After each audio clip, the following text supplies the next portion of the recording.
이제 말씀 전하겠습니다. 저는 고등학교 2학년 여학생입니다. 예수님을 왜 믿어야 하는지, 어떻게 믿어야 하는지 알고 싶습니다. 고등학교 2학년 여학생의 질문입니다. 예수님을 왜 믿어야 하는지 알고 싶습니다. 매우 중요한 질문입니다. 예수님을 왜 믿어야 합니까? 제가 예수님을 믿게 된 것은 예수님의 사랑을 깨달았기 때문에 믿게 되었습니다. 근데 내가 예수님의 사랑을 어떻게 깨닫게 되었지? 저의 경험을 이렇게 생각해 보니까 저는 전혀 예수님을 믿을 수 있는 그러한 사람이 아니었어요, 개인적으로. 왜냐하면 저는 개인적으로 사실은 어렸을부터 너무 호기심이 많았고, 죄송합니다만 제가 담배도 해봤고 또 술도 해봤고, 그래서 어렸을 때 그 안면도 시골에서 예수님 믿는 사람들 보면 예수를 믿느니 내 주먹을 믿겠다, 그렇게 장난치고 농담하고 전혀 신앙과는 관계없는 그런 사람이었습니다. 그러나 부모님께서 교육을 시키기 위해서 저를 안면도 시골에서 서울로 유학을 시키면서, 그 당시에 태거가 인서울이 안 돼 있으면 서울에 갈 수가 없어서 그나마 서울에 가까운 또 기숙사가 있는 서울 삼육중학교에 제가 오게 된 것입니다. 서울 삼육중학교는 여러분 모두가 다 알다시피 교회 학교입니다. 철치 스쿨입니다. 공식적으로 학생들에게 기도하는 법을 가르치고 또 성경을 가르치고 매 시간마다 예배드리고 그러한 곳이 서울 삼육입니다. 저는 그것이 얼마나 이상하고 맞지 않는 옷을 입은 것처럼 그 환경에 있는 것이 얼마나 이상했는지 모릅니다. 그래서 예배 시간만 되면, 채플 시간만 되면 안 들으려고 그냥 이러고 눈 감고 있고 전혀 이방인처럼 있었습니다.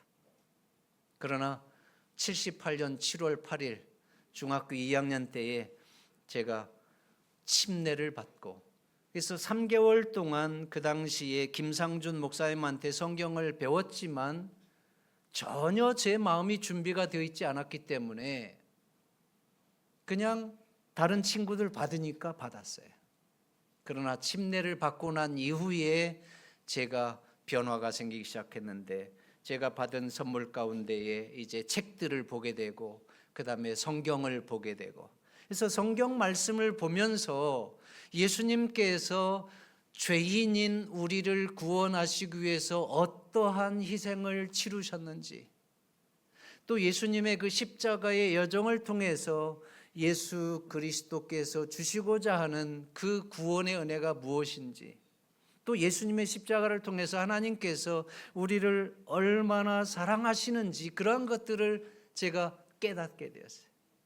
그래서 전혀 이방인이었던 제가 이제는 직접 성경을 보면서, 그래서 그냥 금요일 저녁부터 토요일 해질 때까지 얼마나 열심히 성경을 봤는지, 마태복음부터 보면 막 사복음서를 다 읽고, 그래서 열심히 성경을 읽으니까 성경을 통해서 하나님께서 우리를 어떻게 사랑하시는지, 또 예수님이 어떠한 분이신지, 또 예수님을 믿을 때에 어떠한 일이 일어나게 되는지, 그러한 것들을 깨달으면서 제가 하나님을 믿는 사람이 되었습니다. 그래서 오늘 이 시대에도 예수님을 왜 믿어야 되는지 알고 싶다고 하면, 이미 예수님을 잘 믿는 사람으로부터 가르침을 받고 도움을 받는 것도 중요하지만, 저 같은 성격은 직접 성경을 확인하면서 성경을 읽는 것이 저를 전적으로 변화시키고 예수님의 사랑을 깨닫고 예수님을 믿게 되는 그러한 변화가 일어나게 되었습니다. 그래서 중학교 때에 저는 예수님을 개인적으로 말씀을 읽으면서 만나고 나서 가장 좋아했던 찬미가 내 주님 오시리입니다. 내 주님 오시리. 내 주님 오시리, 확실히 오시리, 내가 공중에서 주를 만나겠네. 여러분, 재림의 소망이 저에게 얼마나 가슴을 설레게 하는지 성경을 직접 읽으니까 에녹과 같은 사람은 죽음을 맛보지 아니하고 하늘로 올라갔다 그러는데, 예수님, 저도 에녹이 될 수는 없습니까? 막대를 쓰면서 기도도 하고요. 말씀을 읽으면서 말씀을 통해서 하나님이 어떠한 분이신지 또 하나님의 사랑을 깨달으니까 내가 예수님을 무슨 일이 있어도 평생을 이제 예수님을 믿으면서 살아야 되겠다. 그때 꿈꾼 것이, 나는 목회한다고 하는 것은 전혀 꿈에도 생각 못하고요, 어떠한 일이 있어도 예수님을 평생 섬기면서 살아야 되겠다. 그리고 예수님을 만나고 보니까 우리 부모님은 예수를 안 믿는 거예요. 그래서 편지를 쓰면서, 아버지, 엄마, 이제는 교회를 가야 돼요. 이 막내 아들만 예수님 믿고 천국에 가면 어떻게 해요? 엄마 아빠도 같이 가야죠. 일만 하지 말고 교회 같이 가요. 그러한 저의 변화를 보면서 오늘 이 시대에도 여전히 우리에게 가장 중요한 것은 누가 들려주는 예수님이 아니라 내가 직접 보고 느끼고 깨닫는 그러한 성경 말씀으로, 말씀이 육신이 되고 육신이 말씀이 되신 예수 그리스도께로 나아가는 것이라고 생각할 때에, 여러분, 2025년 한 해 동안 여러분 개인이 매일매일 규칙적으로 하나님의 말씀으로 나아가서 육신이 말씀이 되신 예수 그리스도를 만나심으로 여러분의 삶이 변화되고 여러분의 신앙이 부흥하는 축복의 한 해가 되기를 주의 이름으로 축원하겠습니다. 여러분, 2025년 우리 중화동 교회의 표호가 무엇이죠? 예수님의 담대한 증인입니다. 예수님의 증인이어도 충분한데 담대한이라고 하는 말을 붙인 이유는 뭐예요? 여러분, 우리가 가장 중요한 것은 담대한 것입니다. 저도 이렇게 목회 생활을 이렇게 살펴보니까, 제가 목회에 나와서 한 6개월 설교해 보니까 설교할 게 없더라고요. 대학원 마치고 나왔는데도. 그래서 늘 설교하는 것 때문에 그냥 안식일 아침까지도 얼마나 그냥 노심초사하고 고생하고 설교단에 설 때까지도 설교가 그냥 부족해가지고, 근데 그 부족함을 하나님께서 어떻게 메꾸어 주셨는가 봤더니 열정으로 메꾸어 주신 것 같아요. 뭔가 모르지만 예수님께 대한 사랑이 분명하니까 담대하게, 용감하게, 열정적으로 주님 앞에서 말씀을 전했더니 아무것도 아닌 그러한 말씀의 은혜를 받고, 그래서 여러분, 오늘 이 시대에 우리에게 가장 중요한 것은 담대하게 예수 그리스도의 증인이 되는 것이 중요한데, 오늘 함께 여러분 증인에 대해서 좀 생각해 보겠습니다. 증인은 어떠한 사람이 증인입니까?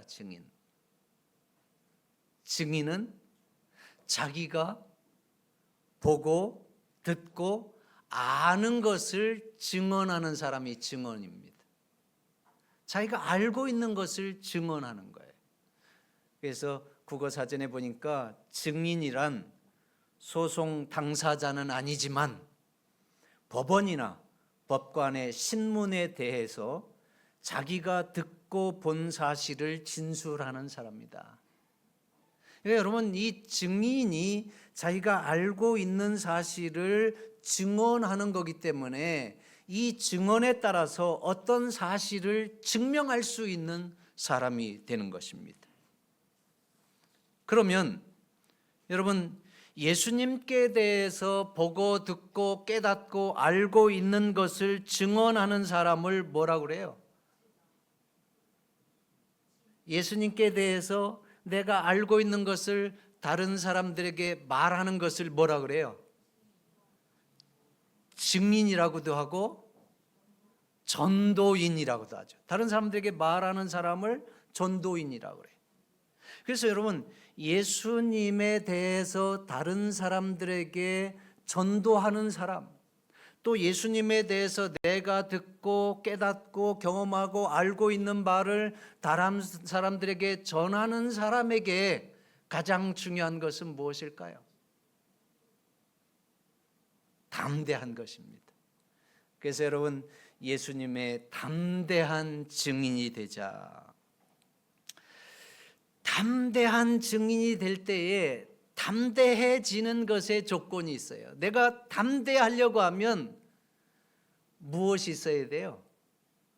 예수님에 대해서 확신이 있어야 돼요. 예수님에 대해서 알아야 돼요.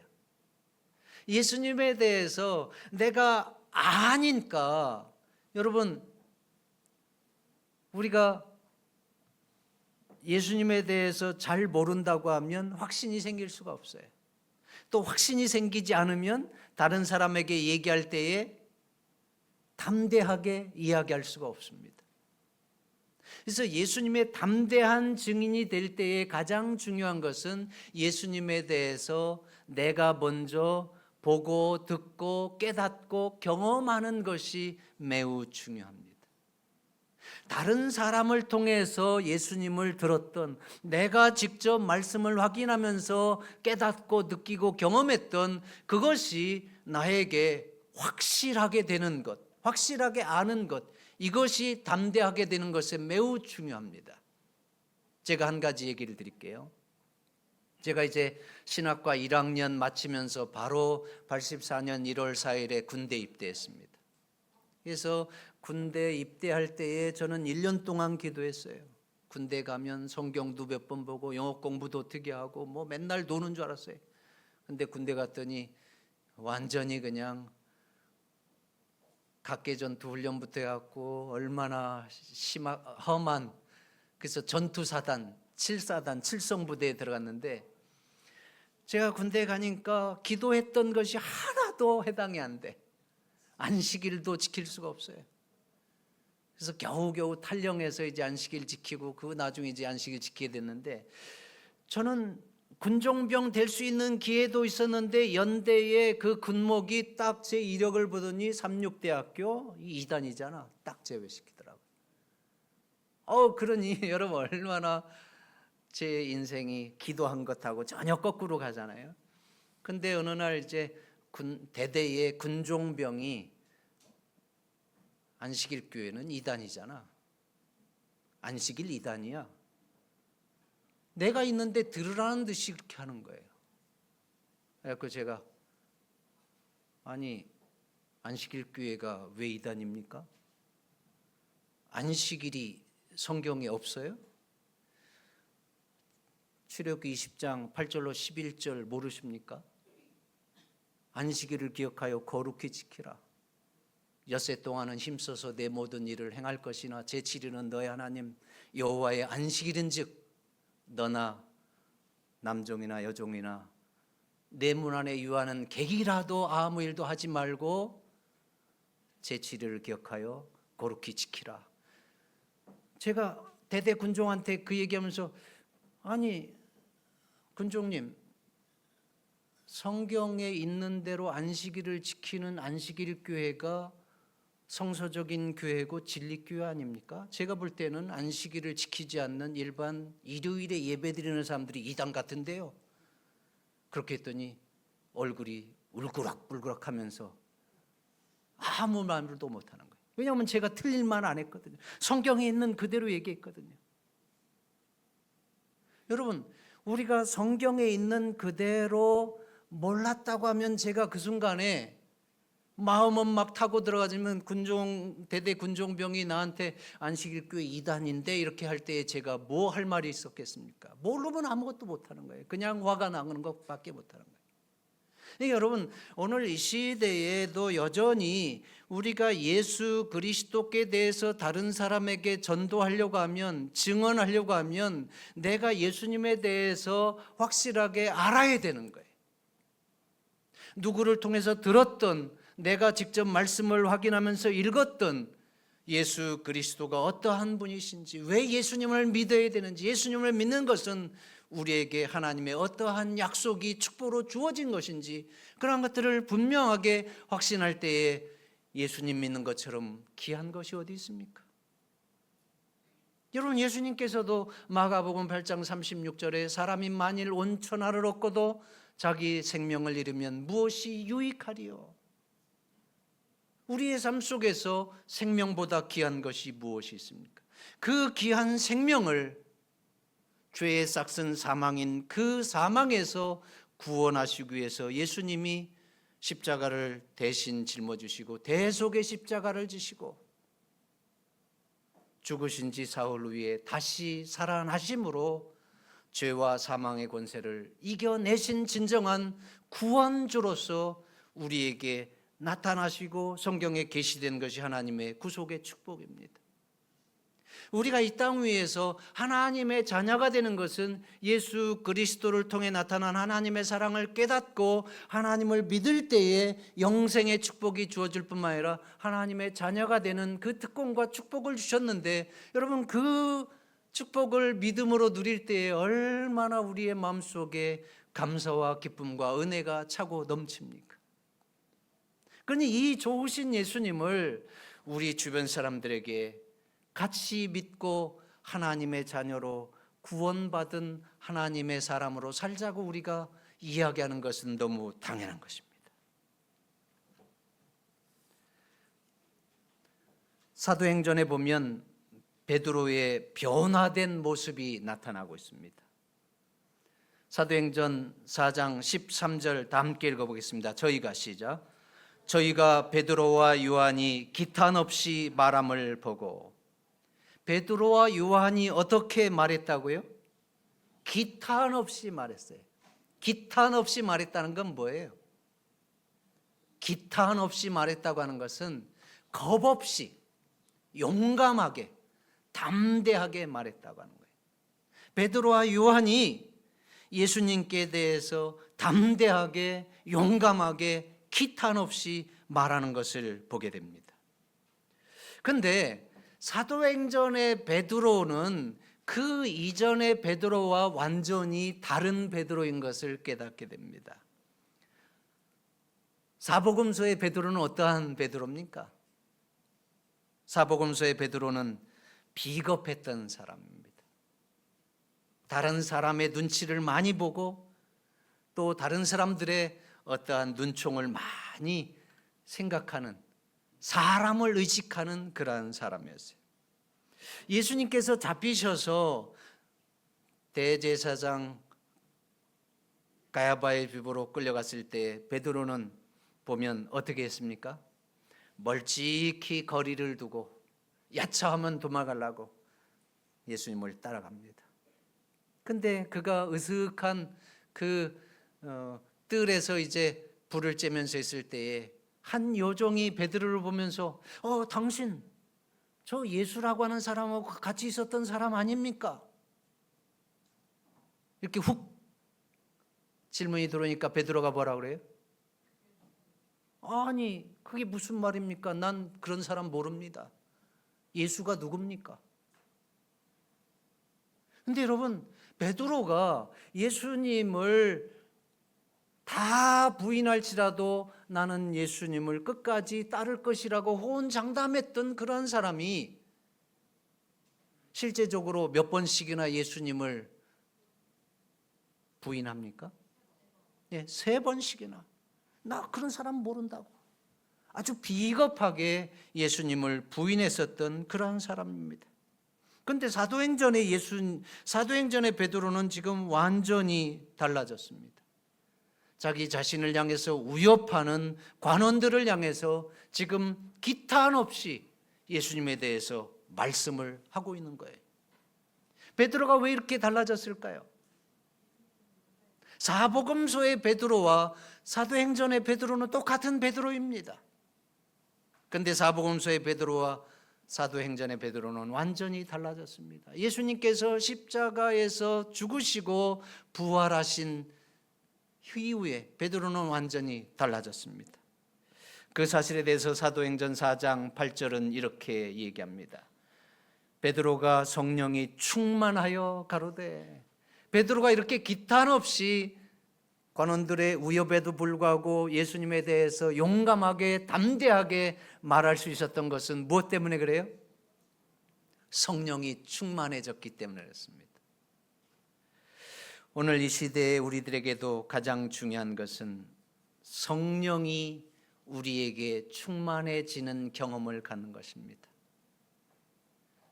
비겁했던 베드로가 담대하고 용감하게 기탄 없이 예수 그리스도를 증거하는 베드로로 바뀌었던 것처럼 오늘 우리 중화동교회 모든 성도님들도 베드로와 같은 성령이 충만한 그러한 하나님의 은총이 함께하게 되기를 주의 이름으로 축원하겠습니다.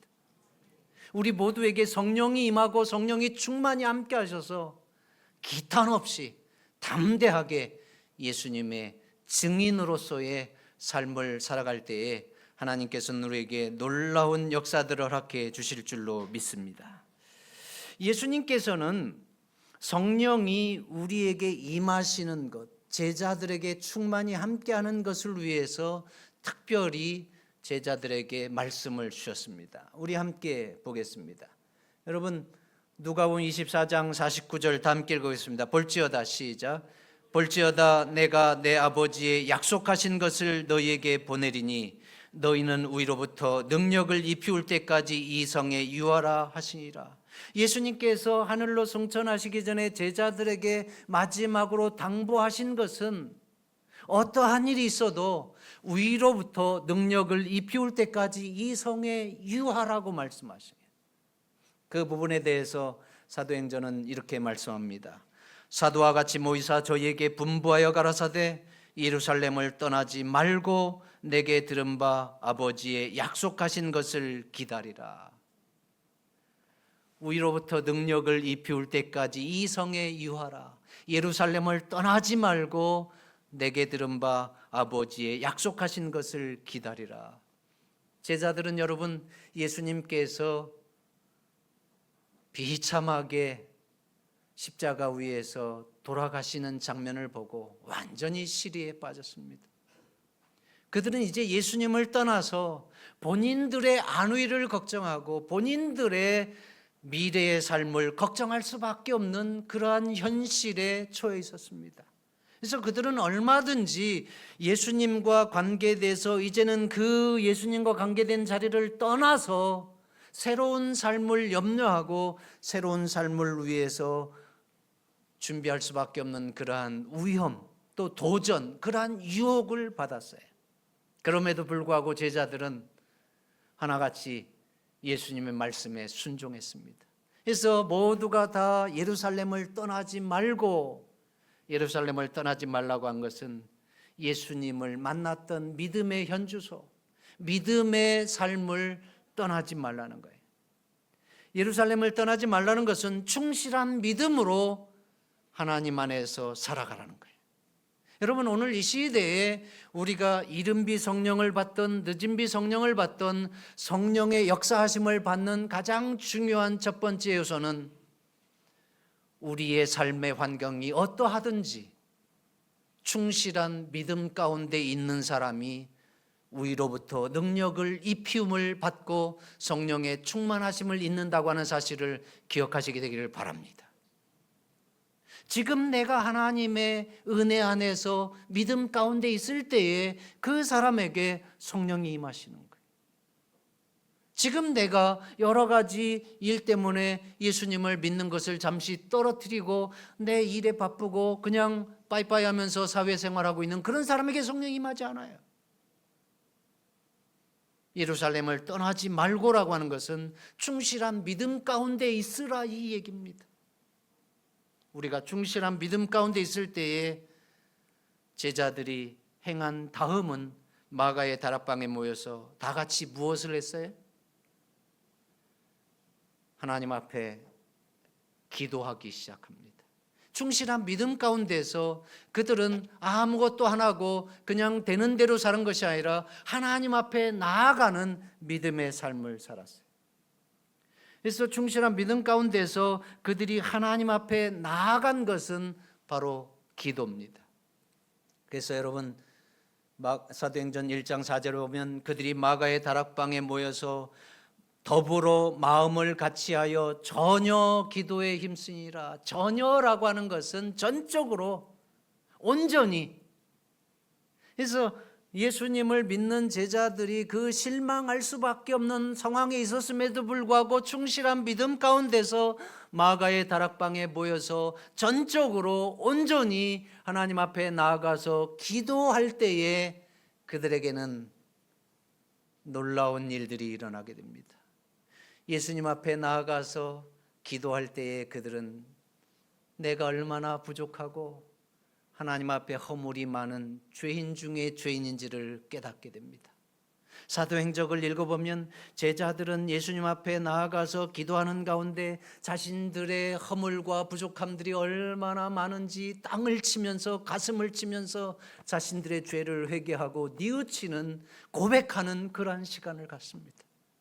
자신들의 부족함 때문에 예수님 앞에서 내가 얼마나 불효막심하게 살았는지를 회개하면서 그러한 가운데 그들은 성령 하나님의 또 다른 음성을 듣습니다. 이제는 내가 예수님을 위해서 다시 무언가 할 수 있는 기회가 있다고 하면 이제는 예수님을 위해서 내 한 목숨을 바치겠다. 내 전생애를 예수님을 위해서 헌신하면서 살겠다. 예수님께서 한 영혼이라도 구원하시기 위해서 그렇게 전도의 사명을 다했던 것처럼 나도 전도의 사명을 다하겠다. 이러한 헌신들, 그러한 결심들을 주님 앞에 드리게 됩니다. 그러면서 그들은 성령 하나님의 은혜 가운데서 자신의 부족함을 다 주님 앞에 내어 맡기고 하나님의 은혜로 마음을 채우면서 이제는 예수 그리스도께 전적으로 자신을 드리는 새로운 사람으로 변화된 것을 바로 성령이 그들에게 충만히 임했다, 그렇게 표현하고 있어요. 그래서 여러분 시대의 소망 832페이지는 이렇게 기록하고 있습니다. 그리스도께서 재판을 받으시고 십자가에 못 박히신 후에 제자들은 기가 죽고 몹시 수치심을 느끼리라고 그들은 생각했었다. 다 함께 읽어보겠습니다. 그들의 시작. 그들의 원수들은 저희 얼굴에서 슬픔과 패배와 그림자를 볼 수 있을 것으로 기대했다. 그러나 그것과는 반대로 그들의 얼굴에는 즐거움과 승리가 있을 뿐이었다. 그들의 얼굴은 이 세상에서 찾아볼 수 없는 행복으로 빛나고 있었다. 그들은 낭망하거나 슬퍼하지 않았으며 하나님께 드리는 감사와 찬양으로 충만해 있었다. 충실한 믿음 가운데 함께 마가의 다락방에 모여서 전적으로 기도하는 가운데 그들은 회개의 경험을 하고 또 그 회개한 마음속에 하나님의 은혜가 충만히 임하면서 이제는 하나님 안에서 어떠한 삶을 살 것인지에 대한 결심과 헌신들을 주님 앞에 드리게 되고 이제는 하나님 안에서 새로운 승리와 기쁨과 감사들을 경험한 그러한 주님의 군사들로 변화된 것을 보게 되는데 이 부분을 성령의 충만함을 받았다. 저희가 다 성령의 충만함을 받고 그래서 성령께서 감동하시는 대로 말씀을 전했더니 놀라운 역사들이 일어나고 수많은 사람들이 예수 그리스도를 믿는 그러한 축복의 역사들이 일어났습니다. 우리 사도행전 1장 8절 다 함께 읽겠습니다. 오직 시작. 오직 성령이 너희에게 임하시면 너희가 권능을 받고 예루살렘과 온 유대와 사마리아와 땅끝까지 이르러 내 증인이 되리라 하시니라. 오직 성령이 임하시면 가장 중요한 핵심은 성령이 우리에게 임하는 겁니다. 오직 성령이 너희에게 임하시면 너희가 권능을 받고 예루살렘과 온 유대와 사마리아와 땅끝까지 이르러 내 증인이 되리라. 성령이 임할 때에 우리는 권능을 받습니다. 제가 이 권능이라고 하는 말을 살펴보니까 여러분 권능이라고 하는 말은 두나미스라고 하는 말인데 이 두나미스라고 하는 말에서 영어의 파워라고 하는 말과 그 다음에 다이나마이트라고 하는 이 두 어원이 생깁니다. 그래서 여러분 이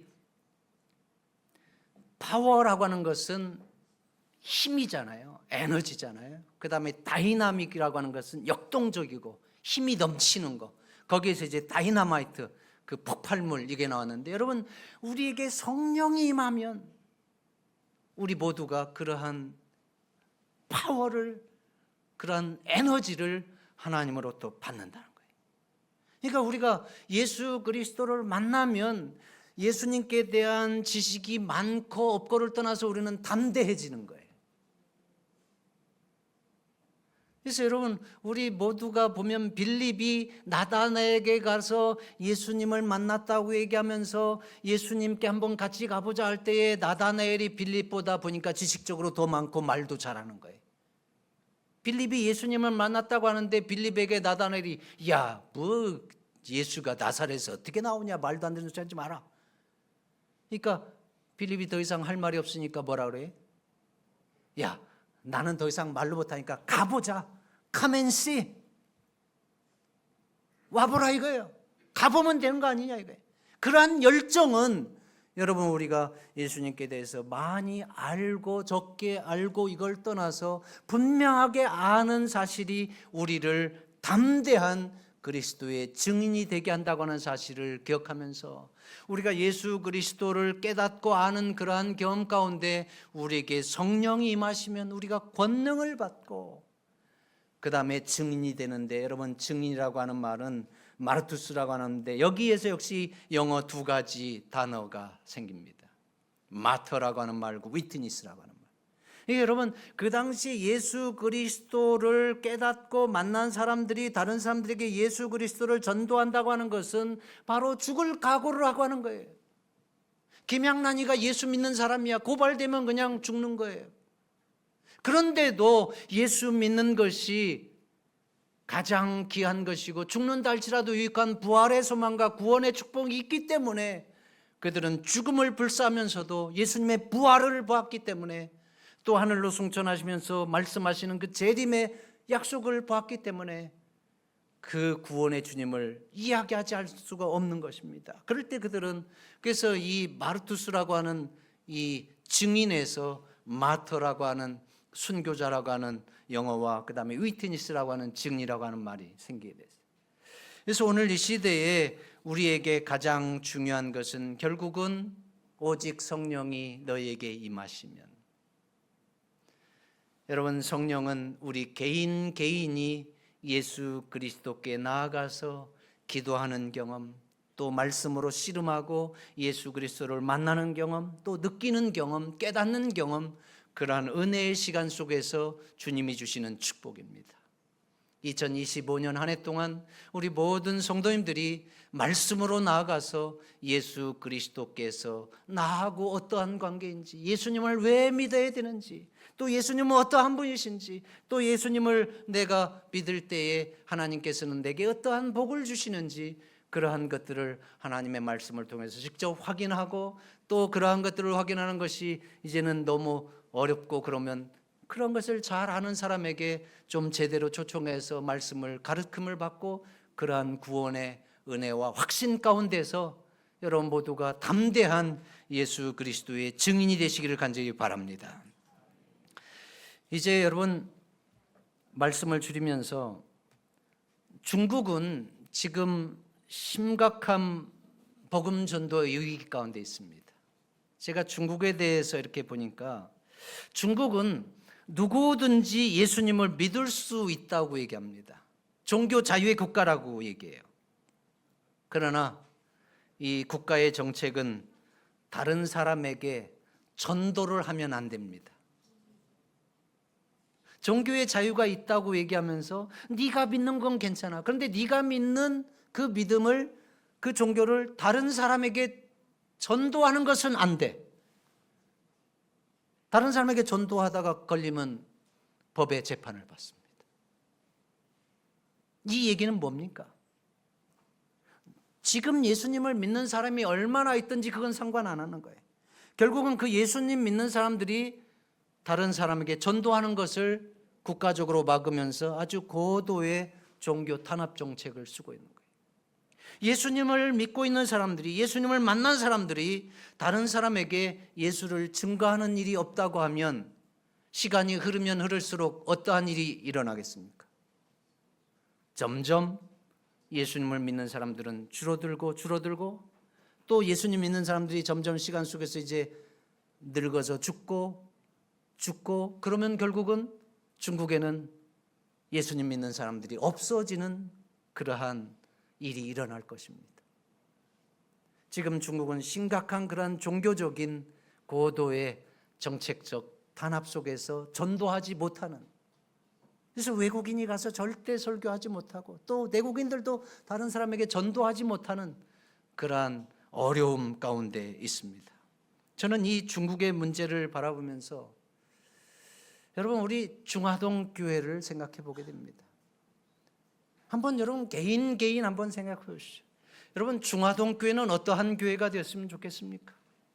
시간이 지나면 지날수록 점점 교인들이 없어지고 적어지는, 그래서 결국은 언젠가는 이 중화동 교회가 그냥 없어지는 그러한 교회가 될 것인가?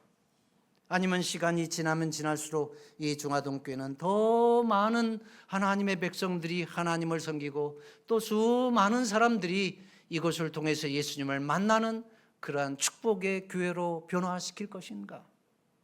그것은 지금 우리 개인의 마음에 달려 있습니다. 지금 대한민국은 종교의 자유가 있습니다. 그럼에도 불구하고 제7일 안식일 예수 재림교회의 많은 성도들은 중국의 국가가 정책적으로 시행하는, 너만 믿으면 돼, 다른 사람에게 전도하는 것은 안 돼, 이러한 상태에 빠져 있는 교회의 모습들을 많이 보게 됩니다. 언제부터인지 전도 안 하는 교회가 됐습니다. 언제부터인지 전도를 못하는 교회가 되었습니다. 그냥 편안하게 혼자 앉아있는 안식일 교회가 되어 있습니다. 이것은 너무나도 심각한 문제입니다. 우리는 이제 2025년 한 해 동안 113 새생명 축제를 우리가 준비하고 있습니다. 여러분 이 PPT를 한번 보시기 바랍니다.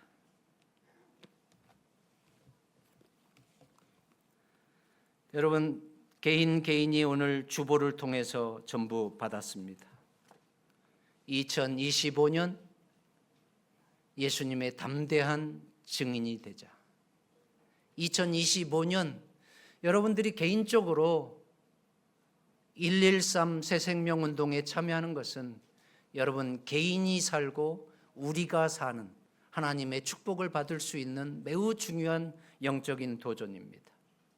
113 새생명 운동은 여러분 한 사람이 한 사람을 주님께 인도하기 위해서 3명의 구도자, 3명의 태신자를 갖자라고 하는 운동입니다. 113 새생명 축제는 한 사람이 한 사람을 올 한 해 중으로 인도하기 위해서 몇 명의 태신자를 갖는 거예요? 3명의 태신자를 갖는 거예요. 그 다음에 한 사람이 한 사람의 영혼을 위해서 한 주일에 3번씩 만나고 교제하는 것입니다.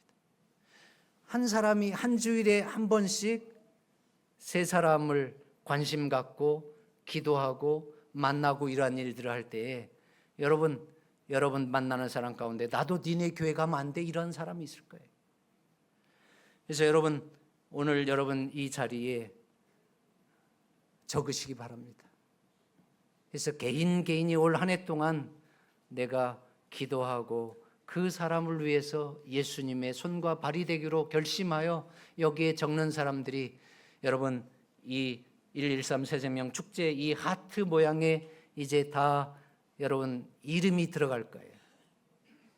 그래서 저쪽 옆에 이제 1년 동안 걸어놓게 될 것입니다. 이제 하나님께서 우리 모두에게 새생명 축제 운동을 통해서 초대하고 계십니다. 우리 중화동교회 모든 성도님들께서 예수님의 이 강권하심에 함께해서 올 한 해 동안 여러분들을 통해서 이 재단에 새로운 영혼들이 하나님 앞에 나오고 구원받는 축복의 역사가 일어나게 되기를 주의 이름으로 축원하면서 말씀을 줄이겠습니다.